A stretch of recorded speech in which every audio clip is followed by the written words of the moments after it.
예, 안녕하십니까. 2021년 아시아 인문 자산 강좌 마지막 강의를 맡은 대한문화재연구원의 이영실이라고 합니다. 제가 오늘 선생님들에게 말씀 올릴 것은 보이는 화면에 나오는 것처럼 해남 반도와 영산강에서 찾은 마한 항시라는 제목입니다.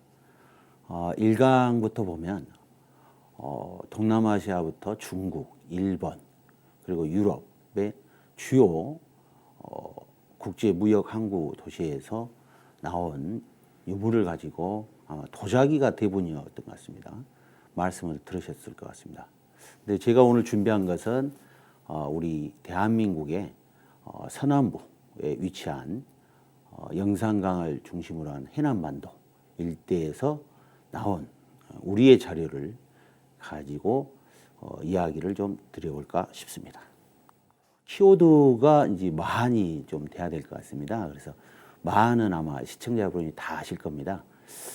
그런데 그렇게 기록이 많지 않는 문헌의 실체가 아닌가 싶습니다. 국내 문헌으로는 삼국사기에 기록이 되어 있는 사례가 있고요. 그 다음에 중국 문헌인 삼국지와 진서에 관련된 기록이 나오는 걸로 이해할 수가 있겠습니다. 우리 학생들의 경우에는 이렇게 국사교육과서라든가 일반 지도에 보면 이렇듯 많이 표기가 되어 있습니다. 지금의 서울, 경기, 충청, 전라도 일대에 영역을 갖고 있었던 세력 중에 한 곳인 것 같습니다. 점차 시간이 지나면서 이 마한은 백제로 귀속이 돼 나가는데요. 삼국사기에서 한을 이야기할 때는 주로 이제 목지국과 관련해서 이야기가 되는 것 같습니다. 그에 반해서 이제 삼국지 중국 사서에는 서울, 경기, 충청, 전라에 걸쳐 있는 50여 개국의 사회, 문화, 풍습에 대해서 기록을 하고 있는 것 같습니다. 또 진서라고 하는 7세기대 책에는 백제국과 주변 소국에 대한 기록과 오늘 제가 담당한 이 영산강 일대의 신미제국이라고 하는 마한에 관련된 기록들이 남아 있습니다. 이 아마 사진들은 여러 번 보셨을 거라고 생각합니다. 오늘 제가 다룰 주제가 이제 항시가 되지 않겠습니까? 그러다 보니까 역시 항구 도시를 매개체로 해서 바닷길이라고 하는 해상 실크로드 라인이 표시된 지도가 되겠습니다. 물론 지금의 중국 지도의 정중앙에 보시면 다른 색깔로 또 하나의 선들이 연결되어 있는데요. 그것은 이제 우리가 흔히 아는 육상의 실크로드가 되겠습니다. 이 지도상에 펴 있는 점점점 이런 게 아마 그 1강부터 5강까지 진행이 되면서 주요 항구들이 이 시청자 여러분께 소개가 됐던 걸로 제가 기억을 합니다. 가장 키워드는 역시 항시라고 하는 것은 바다를 배경으로 성장한 도시이기 때문에 다양성과 개방성이 가장 큰 이슈, 정체성을 가지고 움직인다. 이렇게 이야기를 할 수가 있었습니다. 또 하나는 이 항시는 결국 항시 국가를 만들게 되는데요. 단수의 항시가 아니고 여러 개의 주요 항시들이 모여서 하나의 큰 영토를 만드는, 그래서 항시 국가라고도 이야기를 하죠. 그런 내용들이 과연 오늘 제가 말씀드릴 영산강 유역에도 한번 적용해 볼 수 있을까라고 하는 작은 소망과 의구심을 가지고 시도를 해보고자 이 장면을 여러분들께 보여드리게 됐습니다. 그리고 영산강 유역에 많은 사람들은 이런 무덤을 씁니다. 이것은 항공 촬영 사진입니다. 위에서 보시면 하얀 이렇게 페인트 칠이 되어 있습니다만은 사다리꼴 모양으로 되어 있죠. 이런 사다리꼴 모양을 가진 게 영산강 유역, 해남반도 일대 많은 사람들의 가장 고유한 무덤 문화입니다. 그리고 하나하나 둔 게 아니고 이렇게 따닥따닥 연접해서 붙이는, 그래서 다 모여있는 습성을 갖고 있어요.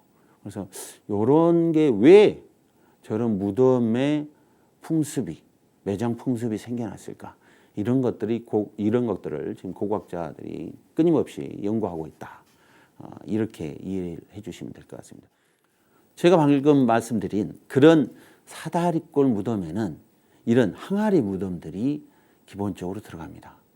왼쪽에 보이시는 기온전우라고 한 글자, 위쪽에 보이시는 이러한 무문토기 계열의 온관들이 최초의 온관입니다.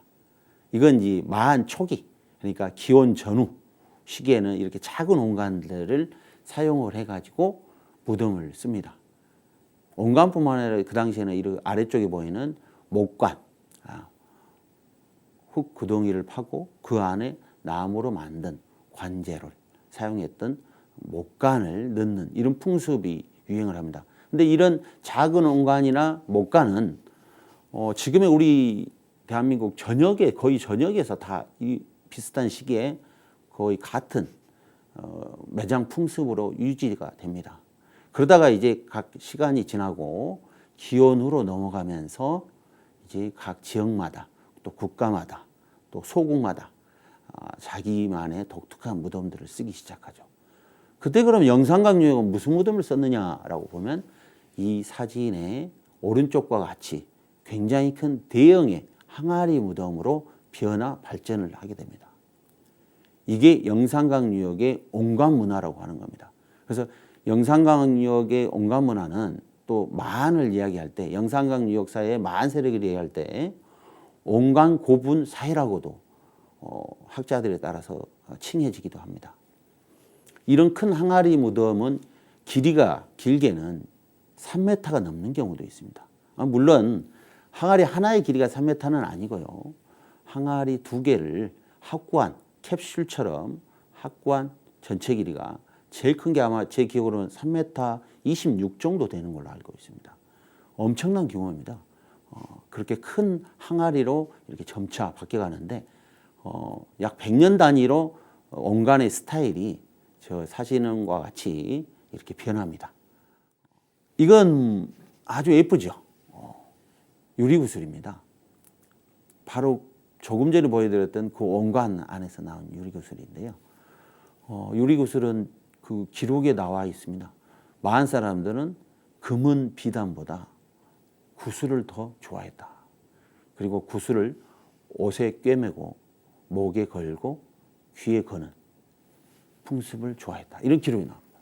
정말 많은 저희 지역에서 이런 마한 시기 고분을 조사하면 이런 구슬은 기본적으로 다 나온다고 이해하시면 될 것 같습니다.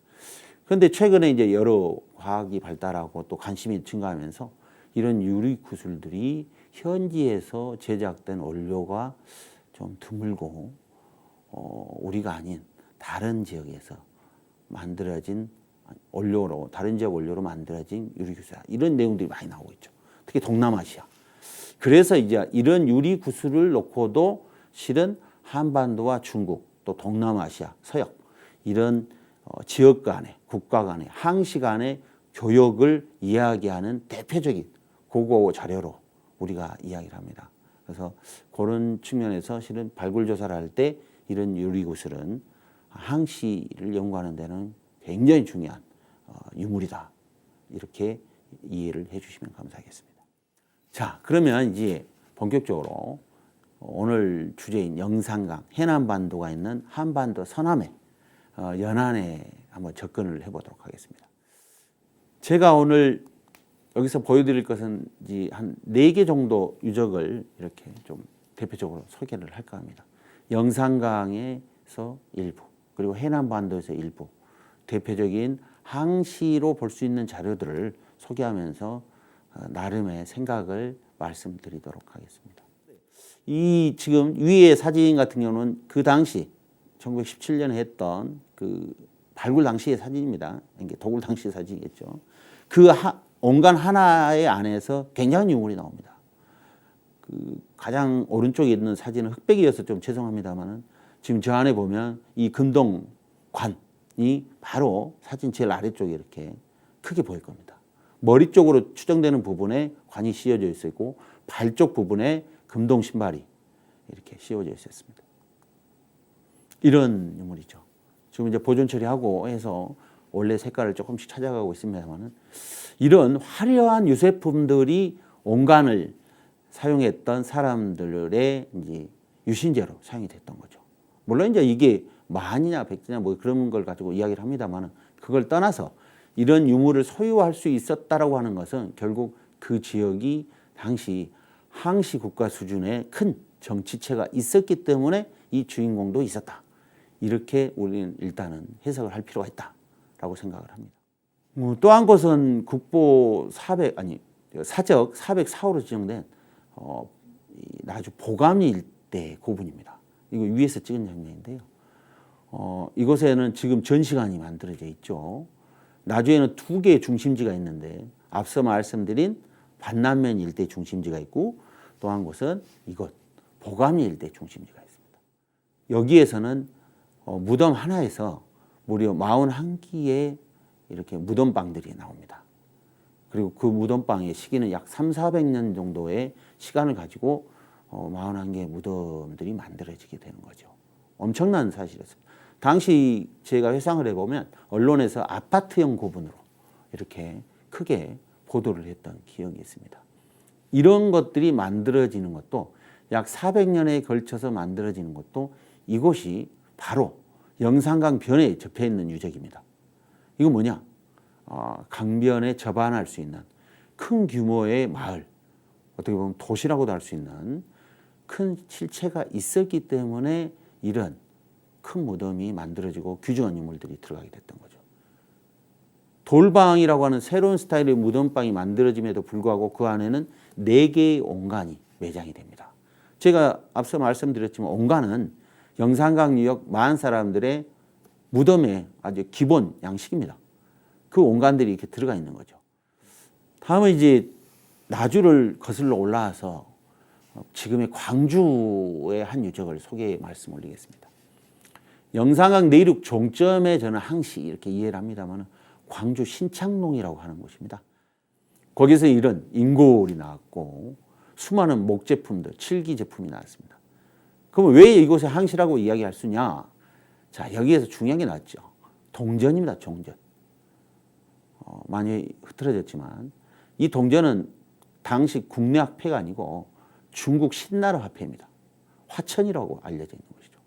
이런 신나라 화폐 화천이 딱 한 15년 정도 사용이 된 걸로 아는데 이 광주 신창동 유적에서 출토됨으로써 신창동 유적에 중국 화폐가 있었다. 이건 뭐냐? 라고 하는 것을 생각하게 됐죠. 거기에서는 이런 중국의 하천뿐만 아니라 중국의 낭낭토기 또 일본의 야요이 토기 그러니까 국제적인 유물들이 이곳에 다 모여 있었다는 거죠. 저런 토기는 단순히 토기가 아니고 토기 안에 무언가를 담아온 용기입니다. 그래서 그런 용기도 있었고 화폐도 있었고 이런 것들이 항시를 이야기할 수 있는 고고학적 자료다. 이렇게 저는 생각을 합니다. 그 신창동 오르는 바로 길목에는 2015년 겨울에 또 동전꾸러미가 엄청 나온 무덤 하나가 조사됐습니다. 이 또한 신나라 화폐입니다. 저는 상인의 무덤이라고 생각하는데요. 그래서 당시 마한 상인들이 항시 해로를 통해서 중국과 먼 곳까지 교역에 나섰다라고 하는 걸 보여주는 결정적 증거다 이렇게 생각을 하고 있습니다. 자, 끝으로 지금 시간이 많이 돼가고 있으니까요.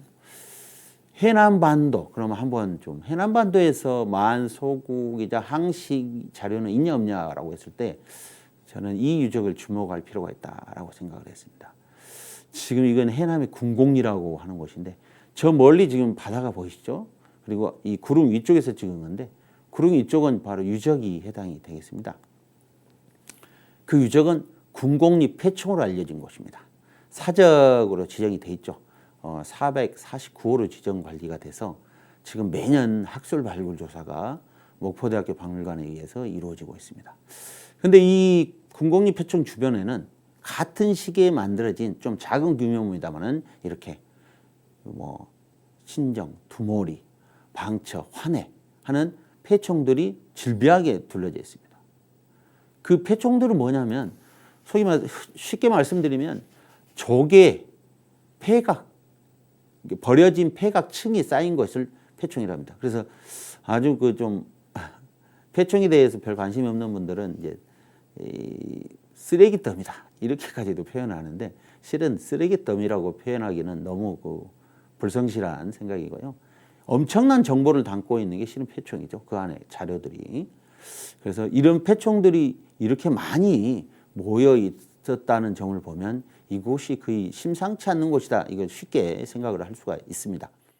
7차례 발굴이 진행되고 있는 해남 군곡리 폐총에서는 수많은 자료들이 쏟아지고 있습니다. 결국 이 오늘 항시와 관련해서 말씀드릴 수 있는 이런 아주 귀중품이라든가 또 자기적이 없는 외래품 이런 것들은 점을 찍어보면 전부 다 바닷가, 강가에 다 점이 찍힙니다. 그 점은 곧 항시를 이야기할 수 있는 고고 자료가 아닌가 저는 그렇게 생각을 합니다. 그래서 군곡리에서는 낭낭토기도 보인다고 하고요. 또 좀 전에 말씀드렸던 화천도 보이고 또 유리구슬도 동남아에서 제작이 돼가지고 유통이 됐다. 또 일본의 토기도 보이고 또 제주도 토기도 보이고 또 거기에 따라서 뭔가 시장이 형성됐던 걸로 추정할 수 있는 토제추가 있습니다. 저울추 같은 그런 것들이 나옵니다. 결국 이런 모든 물질 자료들이 이 유적의 성격이 항시다. 이런 내용을 말해준다. 이렇게 이해하면 되겠습니다. 그래서 이 군곡리 일대는 처음에는 이런 중심 분포도가 있다가 점차 이렇게 중심지가 이동을 합니다. 항시는 권영선 선생님 주장에 의하면 중심지가 이렇게 여러 곳이 있고 점차 이동을 한다고 합니다. 해로가 바뀐다든가 항만이 바뀌면 중심지도 바뀐다는 뜻이겠죠. 이런 지도의 시기지별 분포가 그런 내용들을 저는 설명해 주는 게 아닌가 그렇게 생각을 해봤습니다.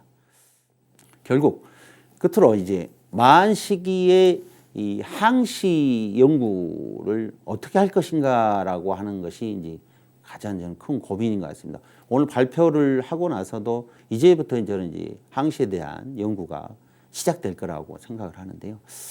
이런 풍납토성과 같은 이런 거대한 규모의 경관을 다 갖춘 이런 항시들이 과연 우리 영산강이나 해남반도에도 나올 수 있을까 하는 의구심도 가져봤습니다만은 앞서 중요한 몇몇 유적들을 제가 설명해 드리면서 저는 충분히 가능하다.